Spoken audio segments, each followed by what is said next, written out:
Hidup dan mati, sebuah tari kematian antara takdir dan probabilitas. Sebuah drama kosmik yang diperankan oleh miliaran aktor, masing-masing dengan peran dan skrip yang telah ditentukan sebelumnya. Atau begitulah tampaknya. Kita, para penonton yang terpaku, terkadang terpesona oleh keindahannya, terkadang terhenyak oleh kekejamannya. Namun, pertanyaan mendasar tetap menggantung di udara, membayangi setiap tawa dan setiap air mata. Siapakah sutradara agung di balik semua ini? Apakah hidup dan mati hanyalah sebuah permainan dadu kosmik, atau ada tangan gaib yang mengatur setiap langkahnya? Mari kita telusuri labirin kehidupan dan kematian, dengan pisau bedah sains dan kaca pembesar filsafat. Sains, dengan segala ketelitiannya yang menjengkelkan, mengupas lapisan demi lapisan misteri biologis. Ia menunjukkan kepada kita tarian rumit antara sperma dan sel telur, sebuah pertemuan yang penuh dengan probabilitas dan ketidakpastian. Sebuah lotere genetik yang menentukan karakteristik fisik dan kecenderungan penyakit kita. Sebuah proses yang, jika dilihat secara dingin dan kalkulatif, menyerupai sebuah algoritma yang kompleks, tanpa ruang untuk campur tangan ilahi. Namun, sains, dengan segala keangkuhannya, hanya mampu menjelaskan bagaimana sesuatu terjadi, bukan mengapa. Ia dapat menggambarkan mekanisme kematian sel, proses penuaan, dan penyakit mematikan.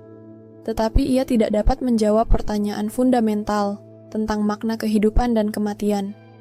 Ia seperti seorang ahli bedah yang mahir, mampu membedah tubuh manusia dengan presisi, tetapi tidak mampu memahami jiwa yang menghuninya. Sungguh ironis, bukan?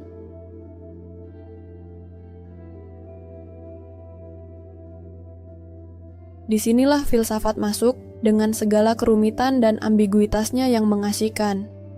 Filsafat tidak seperti sains yang terikat pada dunia empiris, berani menjelajahi ranah metafisika, menyelidiki pertanyaan-pertanyaan besar tentang keberadaan, makna, dan tujuan. Ia menanyakan mengapa kita ada, mengapa kita mati, dan apa arti dari semuanya ini. Ia menawarkan berbagai perspektif, dari determinisme yang dingin hingga eksistensialisme yang penuh kebebasan, memusingkan,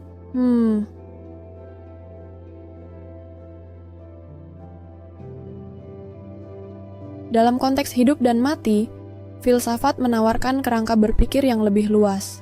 Ia mengakui peran probabilitas dan kebetulan dalam kehidupan, tetapi juga mengakui kemungkinan adanya tujuan atau rencana yang lebih besar. Konsep keputusan Tuhan dalam konteks ini bukanlah keputusan dalam arti literal, seperti manusia yang membuat pilihan.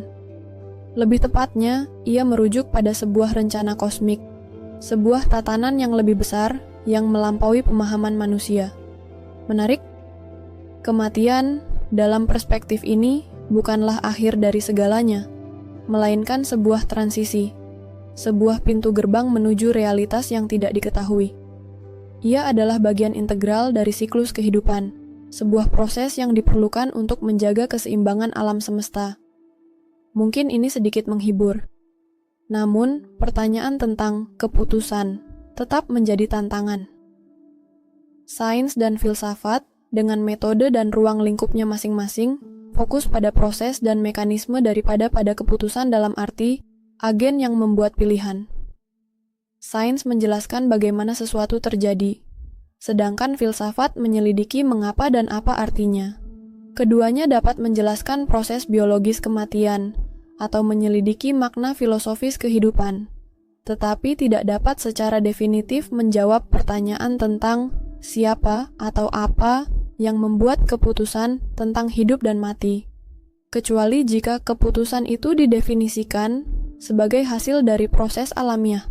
Konsep keputusan yang melibatkan agen yang bermaksud dan memilih berada di luar kemampuan penjelasan sains dan filsafat secara langsung.